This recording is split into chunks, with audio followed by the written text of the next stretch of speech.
Cheerio. I know, probably beyond your wildest dreams, but try and imagine it. I don't know about you, but I'm really rather careful about who I invite into my house. I mean, would you let a party leader into your home? Have a chat over a cup of tea and biscuits? Well, that's exactly what the Labour Party has in store for the Prime Minister during the campaign.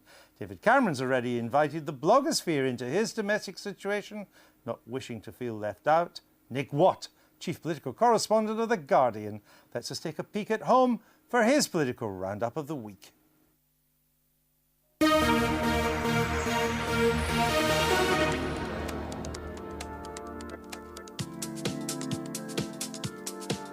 My hair, is that okay? Is this in focus? Yeah, I think that's fine. Now that everyone invites the world into their sitting rooms, I've decided to take matters into my own hands, and I've launched What Web. Or is that Web What? Anyway, welcome to my sitting room. I'm sure you'll agree I'm a man of some style, although perhaps I could do with the odd visit to an antique store.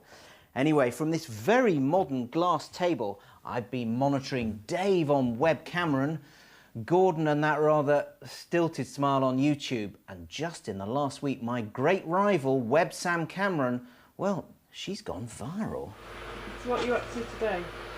Today, Dave and I are going to the Pedro Club in Hackney. Who would have thought that a harmless home video would be whizzing its way round the net? But of course, we're told this is the first e-election where social networking sites will decide who enters number 10. Although it has to be said that it was our old friends, the battle buses and the campaign posters that dominated the first week. Labour thought they'd done so well when they chose that poster in a competition launched on, yes, you've guessed it, the net. The winner got to meet the Miliband brothers. But the depiction of David Cameron as the rakish star of Ashes to Ashes helped moderate his image as a posh boy. He was so delighted, he ended his first day of campaigning with the defiant message, "Fire up that Quattro, it is time for change." When the moment came, a familiar ritual ensued as Gordon Brown travelled down the Mall for an audience with Her Majesty, who gave her approval to the 15th general election of her reign. But in Downing Street there was a rather different feel as Gordon Brown appeared on the steps with his entire cabinet. We all know what the message was.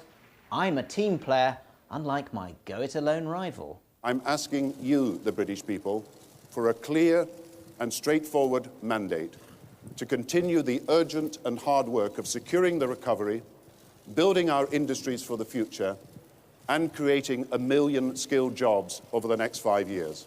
I want to tell you who I'm fighting this election for. It's the people I call the great ignored. They may be black or white, they may be rich or poor, they may live in the town or the country. They're the honest, hard-working people of our country, and they're desperate to know that in this great country we can still achieve great things. The real choice at this election is between more of the same from Labour and the Conservatives or real change from the Liberal Democrats. Long prepared lines there, then it was off round the country. Hello, how are you? Good to see you.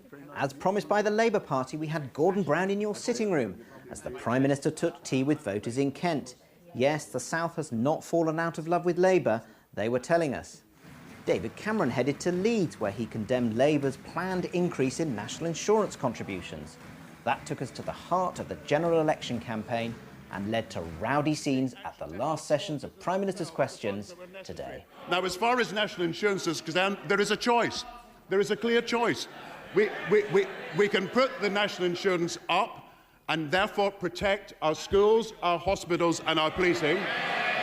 Or we can do what the Conservatives traditionally do, and that's put our hospitals, police and our health service at risk.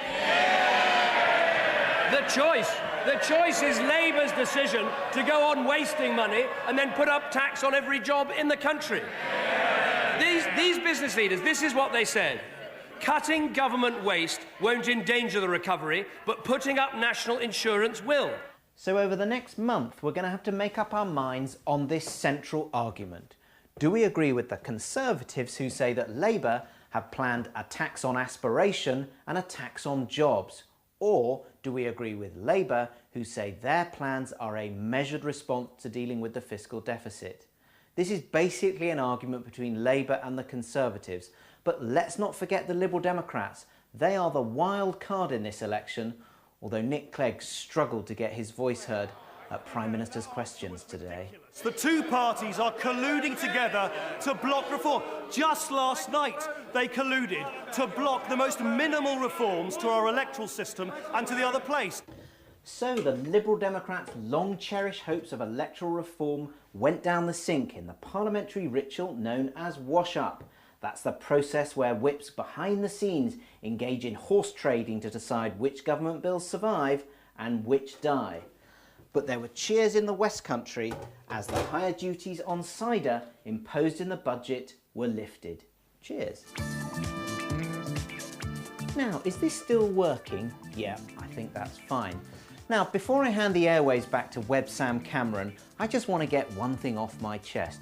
You're going to hear a lot of people in this election saying there's no difference between the main parties. Don't be misled. There is the world of difference between them, and it boils down to this. Do you feel comfortable with the state, and do you believe it is a benign force in your life? Or are you wary of the state and you want to trim it back? So forget the Audi Quattros and remember this. This election is about just how far should the state be allowed into my sitting room. Now, how do I turn this off?